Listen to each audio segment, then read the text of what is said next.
오늘 우리 주신 하나님의 말씀 하박국 3장 2절 말씀입니다. 우리 제목 한번 같이 읽습니다. 제목입니다. 시작. 주의 일을 부응하게 하옵소서. 주의 일을 부응하게 하옵소서. 여러분, 부흥이라고 하면 생각나는 게 있죠. 부흥회. 요즘에는 뭐 사실 부흥회를 이렇게 뭐 자주 하지 않는 것 같습니다. 요즘에는 말씀이 홍수 시대라고 그러죠. 특별히 뭐 어디 부흥회 가지 않아도 유튜브만 틀면은 말씀이, 은혜로운 말씀이 얼마나 많이 있는지 모르겠습니다. 요즘 말씀이 홍수 시대라고 합니다. 유튜브만 켜면 세계 유명한 목사님 말씀들, 또 우리나라 유명한 훌륭한 목사님 말씀들 다 들을 수가 있는 말씀의 홍수 시대를 우리가 살고 있다는 거죠. 그런데 또 다른 말로 오늘날을 영적 기갈의 시대라고 합니다. 아무리 말씀 많고 쉽게 말씀 우리가 들을 수 있을지 몰라도 영적으로는 갈급한 때라는 거죠. 기갈을 우리가 경험하고 있다는 겁니다. 말씀이 너무 많은데 말씀을 듣지 않는다는 거죠. 여러분, 우리 성도님들 말씀을 들으시기 바랍니다. 말씀 안에 있지 않고서는 우리는 생명이 없다고 말할 수도 있습니다.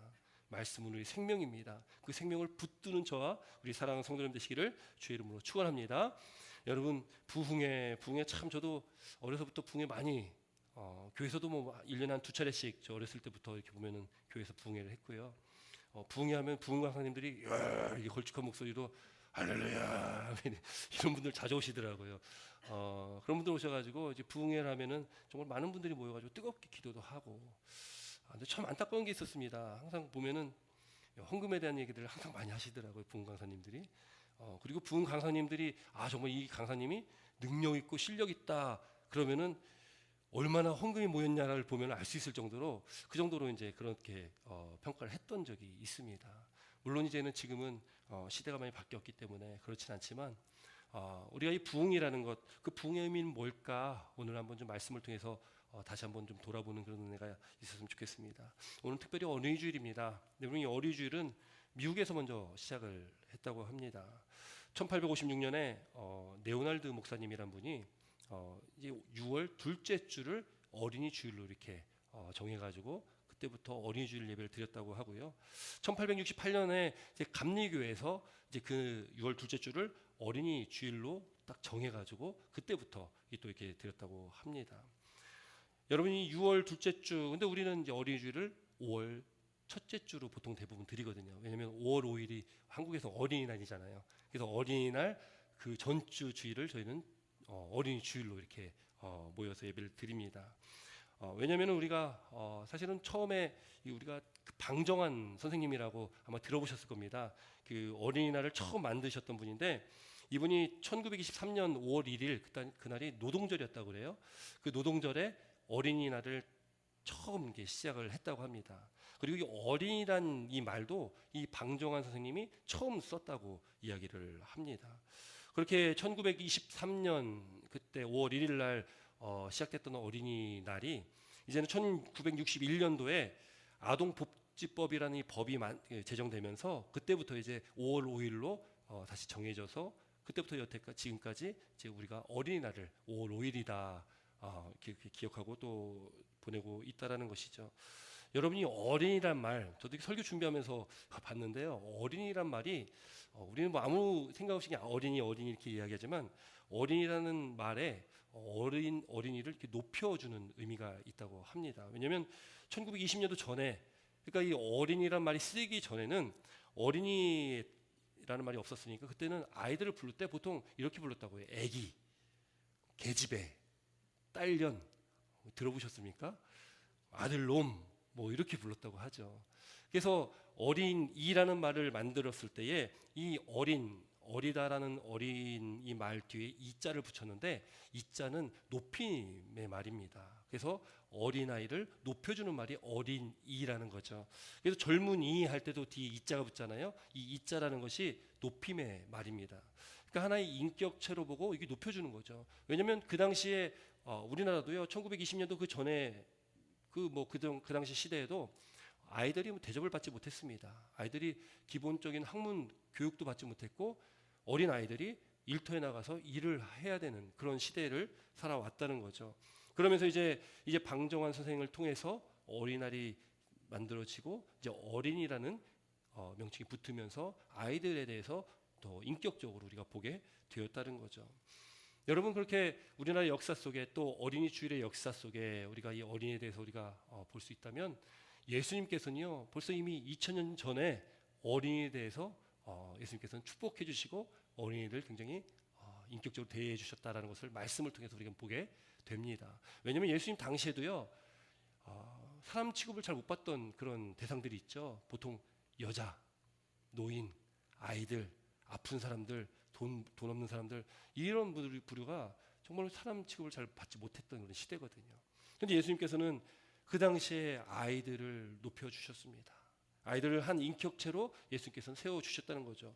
마가복음 10장에 보면은 예수님께서 아이들과의 만나는 그 장면이 나오죠. 사람들이 예수님께 아이들을 데리고 옵니다. 마가복음 10장 말씀 보니까 예수께서 만져주심을 바랬다라고 기록되어 있습니다. 만져주심을 바랬다는 것은 축복해 주시길 바랬다는 거죠. 많은 사람들이 아이들 데리고 왔는데 제자들이요 거기 꾸짖는 겁니다. 부모들을 꾸짖었겠죠. 여기 어디라고 여기를 아이들 데리고 오냐, 데리고 가십시오 이렇게 꾸짖었던 겁니다. 그때 예수님께서 그것을 보시고서요 노하셨습니다. 그리고 말씀하셨습니다. 어린아이들이 내게 오는 것을 용납하고 금하지 말라. 하나님의 나라가 이런 자들의 것이다. 내가 진실로 너에게 이르노니 누구든지 하나님의 나라를 어린아이와 같이 받들지 않는 자는 결단코 그곳에 들어가지 못하리라 라고 예수님께서 말씀하십니다. 그리고 예수님께서 축복해 주셨다는 거죠. 안수해 주셨습니다. 여러분 예수님께서요 지금 하나님의 나라를 받들 자들의 모습에 대해서 말씀하셨거든요. 하나님의 나라를 받들 자들의 모습. 근데 그 모습이 바로 어린아이와 같아야 된다라고 예수님께서 말씀을 하신 거예요. 그러면 어린아이의 어떤 모습을 보고 예수님께서 말씀하셨을까? 아이들이 순수해서 순진해서 아이들이 밝아서 그렇게 생각하기에는 요즘 아이들 그렇게 순진하지 않은 것 같습니다. 아이들이요 순진한 것 같아도 아이들도 저희 어른들과 똑같은 한 인간이기 때문에 그 안에 악함이 있고 악행들이 있고 악한 생각들이 있죠. 욕심도 있습니다. 늘 즐겁게만 있는 것이 아니라 짜증낼 때도 있고 화낼 때도 있고 싸울 때도 있고 아이들도 어른들과 똑같은 한 인격체 사람 아니겠습니까? 그럼 그것 때문에 예수님께서 말씀하신 것 같지는 않습니다. 그러면 과연 예수님께서 왜 아이들처럼 하나님 나라를 받들어야 되냐? 왜 아이들처럼 그렇게 받드는 자가 하나님 나라에 들어갈 수가 있냐? 여러분 여기가 중요한 사실이 있죠. 아무리 시대가 지나고 문화가 바뀌고 또 모든 것이 다 바뀌어도 이 아이들의 특성, 어린아이의 특성 중에 변하지 않는 특성이 하나가 딱 있습니다. 그 특성이 뭐냐면 무능력함입니다. 무능력함. 능력이 없다는 거죠. 아이들은 능력이 없습니다. 그래서 누군가를 의존할 수밖에 없는 존재고 그렇기 때문에 아이들은 부모님을 의존할 수밖에 없는 존재입니다. 아이들은 어떻습니까? 늘 부모님의 손을 붙잡고 있어야 되는 것이죠. 부모님의 손을 놓으면 보화가 된다면 그 인생이 앞길이 어떻게 되겠습니까? 참 힘들겠죠. 아이들은 무능력함이라는 그 특성이 있다는 거죠. 여러분 이 무능력함, 여러분 예수님께서 말씀하신 이 어린아이와 같다라는 것은 그 중요한 사실은 바로 이 무능력함에 있다는 것을 우리는 반드시 깨달아야 됩니다. 이런 자에게 하나님께서는 하나님 나라를 받을 것이다라고 말씀하는 거죠. 여러분 무능력한 자, 누구 앞에 무능력해야 됩니까? 우리는 하나님 앞에 무능력해야 된다는 것이죠. 부모 앞에서 이 무능력한 아이들은 늘 부모의 바운더리 안에서 부모님의 보살핌을 받고 살아갑니다. 부모님의 손길이 늘 필요합니다. 아이들이 의지할 대상은 부모님이죠. 부모님만 있으면 세상을 다 얻은 것처럼 든든합니다. 여러분 우리가 어린 시절 다 겪어봤던 건 아니겠습니까? 부모님이 나와 함께하면 만사를 다 얻은 것 같이 든든합니다. 부모님 주머니 사정은 알지도 못하면서 부모님과 있으면 뭔가 내가 원하는 걸 다 얻을 수 있을 것 같이 생각하는 것이 아이들입니다. 부모님이기 때문에 그렇게 먹이고 입히고 보살피고 그렇게 양육하는 것 아니겠습니까? 아이들이 부모님을 의지할 수밖에 없는 것은 그 아이들 스스로 혼자는 아무것도 할 수 없기 때문에 그렇습니다. 여러분 그 원리가요 우리 영적 원리도 똑같다는 것이죠. 하나님은 우리 아버지 되십니다. 우리 아버지 되신 하나님 앞에 우리는 어떤 존재로 나아가야 됩니까? 어떤 모습으로 우리가 나아가야 됩니까? 어린아이 같이 나아가야 됩니다. 그 어린아이 같이 나간다는 것은 우리의 무능력함을 인정하는 것입니다. 깨닫는 것입니다. 나는 내 힘으로 아무것도 할 수 없는 존재라는 것을 고백해야 됩니다. 그것을 인정해야 됩니다. 근데 그걸 굉장히 싫어합니다. 왜 내가 능력이 없어? 내가 배운 게 지식이 어딘데? 내가 경험한 게 어딘데? 내 주변에 날 도울 사람이 얼마나 많은데, 이 세상에 나에게 힘이 되는 것이 얼마나 많은데, 그 능력들을 붙들고 있으면 하나님의 손을 붙들지 못한다는 거죠. 하나님의 손을 꼭 붙들고 있으려면 나의 무능력함을 깨달아야 됩니다. 내가 아무것도 할 수 없는 존재라는 것을 깨달아야 되는 것이죠. 그것이 바로 상한 심령입니다. 그것이 마음이 가난한 자, 심령이 가난한 자의 삶입니다. 다윗이 고백했죠. 하나님께서 원하신 제사는 어떤 제사냐? 상한 심령의 제사입니다. 마음이 상한 자들의 그 제사를 하나님께서 원하신다는 거죠. 여러분, 오늘 예배드리기 위해서 오셨습니다. 어떠한 마음으로 오셨습니까? 여러분, 어떤 마음으로 오셨습니까? 하나님께서 원하시는 제사는 분명하게 말씀하셨습니다. 우리가 상한 심령으로 주 앞에 나아가야 되는 겁니다. 그 상한 심령은 무엇입니까? 나는 무능력한 사람입니까? 나의 힘으로 나는 살아갈 수가 없습니다. 나는 파산맞은 존재입니다. 나는 망한 존재입니다. 이걸 고백하는 것이 상한 심령입니다. 그렇게 믿음으로 고백할 때에 하나님께서 기뻐 받아주시는 제사를, 예배를 드릴 수가 있다는 것을 믿으시기 바랍니다. 여러분, 그런데 사람이 어떻습니까? 어린아이 시절에는 부모님 손 꼭 붙잡고 다닙니다. 그런데 조금씩 머리가 커지니까요. 중학생, 고등학생 되니까 어떻게 합니까? 빨리 내가 이 지겨운 집을 좀 떠나야 될 텐데, 빨리 내가 대학생 돼가지고 빨리 좀 이 지긋지긋한 집구석을 좀 떠나서 독립해서 좀 살아야 될 텐데, 여러분, 그것이 여러분들도 혹시 경험하시지 않았습니까? 빨리 독립하고 싶었던 그 마음들. 아이들도 그렇다는 거죠. 집에 있으니 먹고 사는 거는 좀 괜찮은 것 같은데, 그 잔소리가 끊이지 않고 맨날 뭐 하지 말라, 이거 해주마, 저거 하지마, 야 저거 하면 안 돼, 이렇게 살면 안 돼, 저렇게. 이게 너무 많은 거죠. 저도 부모가 돼 보니까요, 늘 했던 말 또 하고 또 했던 말 또 하고, 아이들이 아마 답답할 겁니다.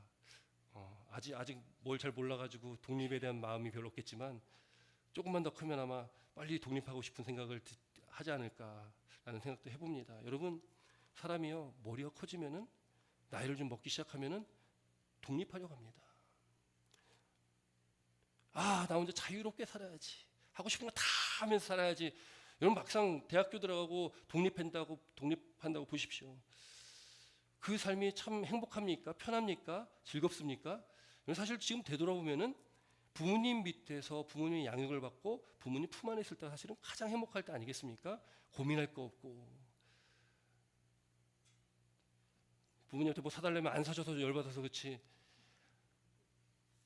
그래도 고민할 거 없지 않습니까? 먹고 살 거 다 부모님이 다 챙겨주시고, 필요한 거 다 공급해 주시고. 그런데 이제 독립하니까 어떻습니까? 생계를 책임져야 될 나이가 되면, 결혼을 하면, 또 내가 이제 재정적인 독립을 하면, 그 사회생활 속에서 다 내가 부딪히면서 내가 감당해야 될 목, 여러분, 그게 행복하십니까? 부모님 품 안에 있을 때가 참 행복했던 시절이라는 거죠. 물론 저도 그때는 깨닫지 못했습니다. 지금에서 깨닫는 거죠. 여러분, 우리 인간 참 그렇다는 거죠. 자꾸 부모님에게서 독립하려고 합니다. 또 때때로는 부모님을 무시하기도 합니다.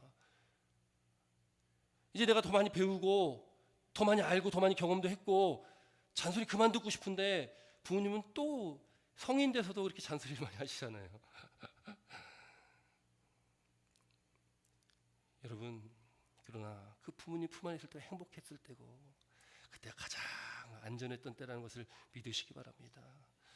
영적인 삶도 똑같은 거 아니겠어요? 여러분이 하나님의 손을 자꾸 놓으려고 합니다.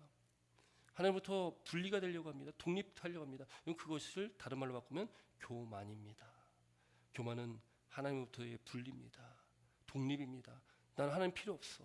내 힘이 있는데, 내 돈이 있는데, 내 능력이 있는데, 내가 의지할 사람들이 있는데, 그러면 절대 하나님 의지할 수가 없습니다. 우리가 겸손함으로 하나님 앞에 나와야지 하나님께서 우리를 통해서 일하신다는 것을 믿으시기 바랍니다.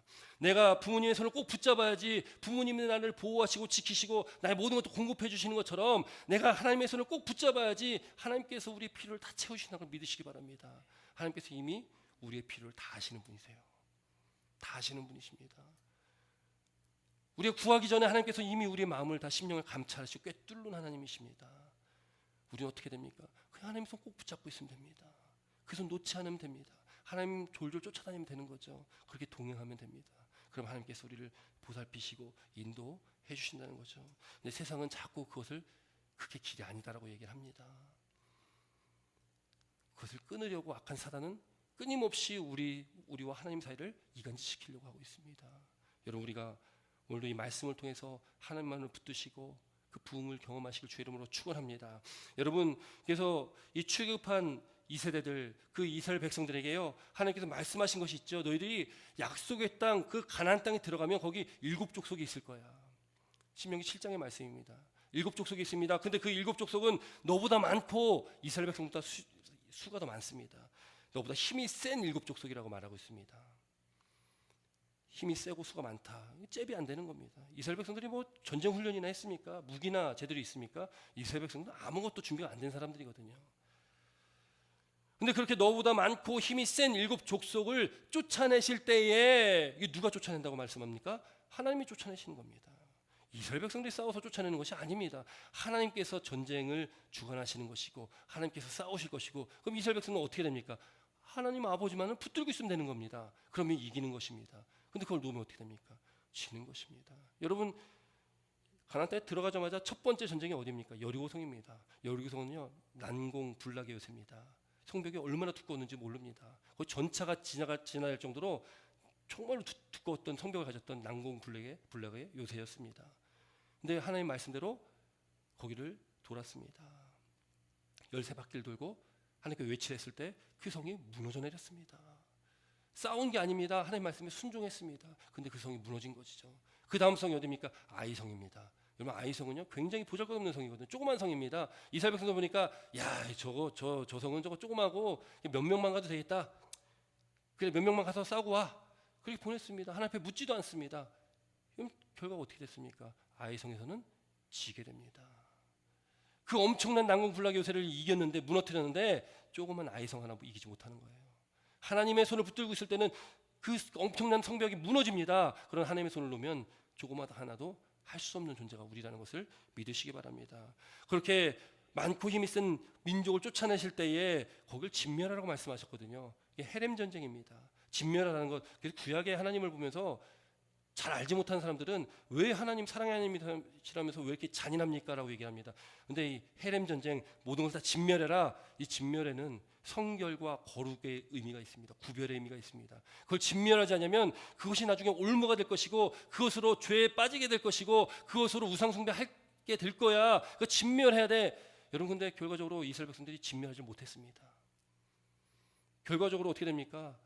우상숭배에 빠지게 됩니다. 하나님을 배반하고 배신하게 됩니다. 그게 이스라엘의 역사, 구약의 역사입니다. 하나님께서 이스라엘 백성을 택하실 때, 성민 거룩한 하나님 백성으로 택하셨을 때에 그때 분명히 하나님께 말씀하신 것이 있습니다. 너희들이 잘나서 너희들이 많기 때문에 힘이 있어서 너희들 백성 삼은 게 아니야. 너희들은 참 보잘것없고 적고 힘도 없는 너희들인데, 그러나 하나님께서 성민 거룩한 백성 삼아주셨고, 하나님께서 지상 만민 중에서 너희들을 하나님의 기업으로 백성으로 택하셨다. 그 이유가 뭐냐? 신명기 7장 8절에 보니까 여호와께서 다만 너희를 사랑하셨기 때문이다. 성도 여러분, 저와 여러분들 택하신 하나님은 우리가 잘나서 택하신 것이 아닙니다. 우리가 뭔가 엄청난 능력이 택하신 것이 아니라는 것입니다. 하나님께서 그냥 전적인 하나님의 은혜로 우리를 사랑하셨기 때문에 저와 여러분들 택하셨고 하나님 백성 삼으셨다는 것을 믿으시기 바랍니다. 그 은혜와 사랑이 우리 가운데 있다는 거죠. 그럼 우리는 어떻게 됩니까? 너는 알라, 오직 내 하나님 여호와는 하나님이시요 신실하신 하나님이시라. 그를 사랑하고 그의 계명을 지키는 자에게는 천대까지 그 언약을 이행하시며 인애를 베푸신다라고 말씀하고 있는 거죠. 놀라운 축복의 말씀입니다. 그 하나님을 알아야 된다는 거죠. 안다는 것은 머리로만 하는 것이 아니라 우리가 체험하는 신앙입니다. 하나님을 체험하는 삶이죠. 매일매일 하나님과 함께 동행하는 삶입니다. 매일매일 사귐과 나눔과 더불어 누림이 있는 삶을 살아라라고 말씀하고 있다는 것이죠. 여러분, 오늘 우리는 하박국 말씀 봅니다. 하박국 3장 2절의 말씀을 잘 아는 말씀이죠. 여러분, 하박국서는 3장 정말 짧은 말씀이죠. 그런데 여기에는 주옥 같은 말씀들이 많이 있습니다. 우리가 잘 아는 말씀도 있고요. 특별히 2장 4절에는 의인은 믿음으로 말미암아 살리라라는 말씀이 하박국에 나오거든요. 여기 놀라운 말씀이거든요. 이 의인은 믿음으로 말미암아 살리라 이 말씀이요 사도 바울에게 이 영감을 주어서 로마서가 사실은 로마서 핵심이 구절입니다. 의인은 믿음으로 말미암아 살리라. 사도 바울이 로마서를 그렇게 기록했잖아요. 그런데 그 사도 바울의 영향을 받고 나중에요 종교 개혁을 일으켰던 마틴 루터가요 이 말씀 한 구절에 그가 그렇게 변화된 거였습니다. 그 주옥 같은 말씀이 있습니다. 대저 물이 바다 덮음같이 여호와의 영광을 인정하는 것이 세상에 가득하리라. 2장 14절 말씀인데요. 물이 바다 덮음같이. 여러분 물은요 하나님의 은혜를 상징합니다. 바다는 여러 가지 의미로 성경에 쓰지만 바다는 두려운 대상이거든요. 유대인들에게는 참 두려운 대상이기도 했습니다. 바다는 또 요한계시록 말씀 보면 악한 사단이 바다에서 나오거든요. 근데 그 물이 바다를 덮는 것입니다. 물이 바다를 덮는 것이 무엇입니까? 하나님의 영광이 다 덮는다는 거죠. 이건 구원의 역사를 말씀하고 있는 것입니다. 하나님께서 이 땅을 구원하시겠다. 이 땅, 이 모든 것들은 하나님의 주권과 섭리 안에 있는 것이고 하나님께서 하나님의 영광으로 이 땅을 다 덮으실 것이다 라고 말씀하시는 것이죠. 또 오늘 말씀, 오늘 본문의 말씀도 중요하고요. 또 우리가 잘 아는 무화과 나무 잎이 마르고 이 찬양 많이 하지 않습니까? 무화과 나무 잎이 마르고 무화과가 무성치 않으며 포도나무에 열매가 없으며 감람나무에 소출이 없으며 밭에 식물이 없으며 우리의 양이 없으며 외양간에 소가 없을지라도 어떻게 합니까? 나는 여호와 인하여 즐거워하리로다. 아무것도 없어도 나는 여호와 한 분이면 된다는 것입니다. 하나님 한 분이면 나는 하나님으로 말미암아 난 즐거워하고 기쁘고 만족된다는 그런 믿음의 고백이라는 것을 믿으시기 바랍니다. 여러분이 하박국 선지자가 살았던 그 시대는요 참 어려웠던 혼란스러웠던 시대입니다. 그 당시 남유다 18대 왕이었던 여호야김 왕이 다스리고 있었습니다. 여호야김의 아버지는요 요시야 왕이거든요. 요시야 왕은요 성군입니다. 굉장히 하나님 앞에 칭찬받았던 다윗의 길을 따랐던 종교개혁을 일으키고 또 유월절을 다시 회복했던 그런 왕이거든요. 성경에 잘했다는 왕이 몇 명 나오지 않는데 그 중에 한 왕이 요시야 왕입니다. 그런데 그 아들이었던 이 여호야김 왕이요 그 아버지 길을 따르지 않습니다. 악한 왕 중에 한 왕이 됩니다. 그 악한 시대에 이 하박국이 하나님의 말씀을 받아서 말씀을 선포합니다. 그래서 오늘 본문에 이렇게 기록하고 있죠. 2절 다시 한번 있습니다. 2절입니다. 시작.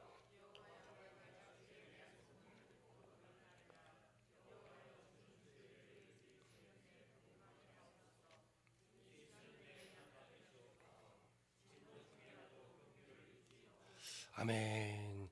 여러분이 2절 말씀 보니까 여호와여 내가 주께 대한 소문을 듣고 놀랐나이다 이렇게 기록합니다. 여러분 근데 이게 좀 의역돼 있거든요. 좀 원문에 좀 가깝게 직역을 하면 주께 대한 소문을 듣고라는 말을 우리가 어떻게 좀 바라봐야 되냐면 이 소문이라는 것은 하나님께서 말씀하신 거예요. 하나님 말씀 들어라 쉐마 그런 의미가 있거든요. 그래서 하나님이 말씀하신 것 그 반드시 들어야 할 것을 말하고 있는 것입니다. 그것이 소문입니다. 하나님께서 말씀하신 것 하나님께서 하신 그 말씀을 선포했던 하박국의 그 말 하나님의 그 말을 반드시 들어야 한다는 것입니다. 그 소문을 듣고 그 들어야 할 말씀을 듣고 놀랐다. 이 놀랐다라고 번역했지만 놀랐다는 의미보다는 하야 경외하다. 이 경외는 두려움의 뜻이 있거든요. 우리가 무서워서 두려운 것이 아니라 거룩하신 하나님을 대하는 우리 죄인된 우리 심령들이 하나님을 대할 때 그 두려움이 있거든요. 두려움이 있어야 되거든요. 거룩하신 하나님을 대하는 우리의 마음이요. 그 경외함. 그러니까 하나님에 대한 하나님께 말씀하신 반드시 들어야 할 소식 그 소문 그 말씀을 들으니까 내가 하나님을 경외하게 됩니다. 경외합니다. 그 말씀을 듣고 경외합니다라는 의미를 갖고 있다는 거예요. 여호와여 주는 주의를 수년 내에 부흥케 하옵소서. 여러분 이 부흥이라는 말이요 우리가 생각하는 뭐 숫자가 늘어나고 교회가 번창하고 성장하고 이 부흥을 말하는 것이 아닙니다. 여러분 부흥은 살리다라는 말이 있습니다. 살리다, 새롭게 하다. 그러니까 지금 주일을 이 주일이 뭘까요? 주일은요 여기 주일은 사실은 좋은 의미가 아니죠. 심판에 관한 말씀입니다. 먼저는 이제는 곧 몇십 년 후에 이 남유다가 바벨론에 멸망할 심판을 말하거든요. 그게 주일입니다. 또 하나가 있습니다. 이 하박국 선지자가 하나님 앞에 묻거든요. 하나님 어떻게 이 의인들이 하나님의 백성들이 이 이방 민족 이 악인인 악한 이 이방 바벨론에 멸망을 당할 수 있습니까? 심판을 당할 수 있습니까? 하나님 말씀하시는 거예요. 아니야 바벨론도 하나님께서 심판하실 거야. 그들의 교만 때문에 하나님께서 반드시 심판하실 거야. 그래서 이 지금 주의 일이라는 것은 남유다가 망하는 심판이고 바벨론이 또 당하는 심판을 말합니다. 근데 그것을 수년 내에 부흥케 하옵소서, 수년 내에 일어나게 하옵소서라는 의미거든요. 왜요? 이거 하나님께서 정하신 것입니다. 하나님께서 정하신 역사입니다. 말씀대로, 예언하셨던 말씀대로 이제 몇십 년 후에 바벨론 때문에, 바벨론에 의해서 남유다가 멸망당합니다. 모든 것이 다 회파됩니다. 그리고 바벨론이라는 그 강성한 제국이요 100년을 못 가거든요. 100년 후에 바벨론도 멸망합니다. 페르시아에서 바벨론이 심판당하게 된다는 거죠. 하나님의 말씀은 1.1획도 변함이 없이 다 성취되었다는 것을 역사를 통해서 우리는 보게 되어진다는 것이죠. 그것을 알았던 하박국은 그래서 지금 하나님께 기도하는 겁니다. 그 일을 수년 내에 부흥케 하옵소서. 심판의 말씀입니다. 두렵고 떨리는 말씀이죠. 그런데 왜 여기다가 부흥, 이 살다라는 의미를 여기다 주었을까? 여러분, 이 남유다 백성들, 이스라엘 백성들은요 지금 하나님을 떠나서 배반했고 그들이 우상 숭배하면서 하나님을 믿지 않는, 하나님을 섬기지 않는 그런 죄악 가운데 있는 사람들입니다.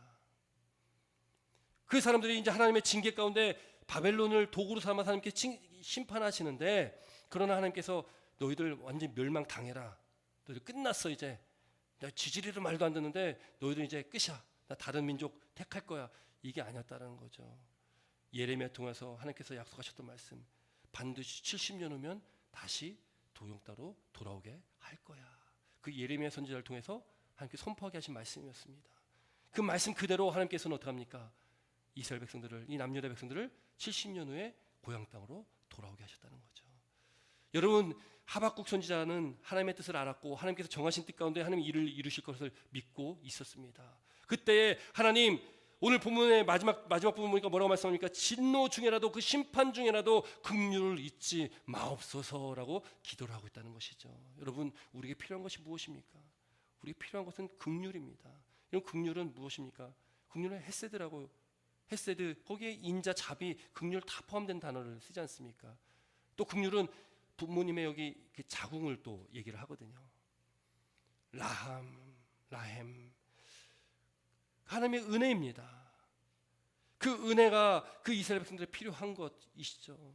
여러분, 이 부흥, 다시 사는 것, 우리가 사는 것, 우리 가정에 살고 우리 공동체에 살고 내가 있는 그 곳이 살기 위해서는, 그 부흥을 경험하기 위해서는 우리는 어떻게 됩니까? 하나님께로 돌이켜야 된다는 것이죠. 하나님만을 붙들어야 됩니다. 하나님만을 의지해야 됩니다. 하나님의 손을 꼭 붙잡아야 됩니다. 겸손함으로 주님을 따라가는 그 상한 심령으로 저 앞에 나아가됨을 믿으시기 바랍니다. 여러분, 부흥을 위한 세 가지 조건이 있습니다. 첫 번째, 하나님의 절대적인 주권을 인정해야 됩니다. 내가 내 삶의 주인이 아니고 내가 내 삶의 왕이 아니고 하나님이 내 삶의 주권자이시고 주인임을 우리는 늘 인정해야 됩니다. 또 우리는 말씀 안에 있어야 됩니다. 말씀이 육신이 되어 이 땅에 오신 예수 그리스도가 말씀 자체 아니시겠습니까? 우리가 말씀 안에 있지 않으면 우리는 생명이 끝난 것입니다. 우리가 말씀 안에 있어야지 우리는 사는 것입니다. 또 마지막으로 우리는 철저하게 우리 자신의 존재 가치를 깨달아야 됩니다. 우리는 무능력한 존재구나, 난 무능한 존재구나, 하나님 앞에 꿇어 자복하여 회개하는 삶을 살아가야 된다는 것을 믿으시기 바랍니다. 그때 부흥을 경험할 수 있습니다. 그때 우리는 주님 안에서 살아가는 것입니다. 그때 우리는 하나님의 은혜가 우리 가운데 충만히 임한다는 것을 믿으시기 바랍니다. 주의 손 꼭 붙잡고 그 손 놓지 말고 날마다 하루하루 주님과 함께 동행하시며 날마다 삶의 발걸음을 옮기시는 저와 우리 사랑하는 성도님 되시기를 주의 이름으로 축원합니다. 그런 은혜 가운데 늘 날마다 주의 사랑과 은혜를 감사하고 고백하며 그렇게 살아가시기를 간절히 축원합니다. 기도드리겠습니다.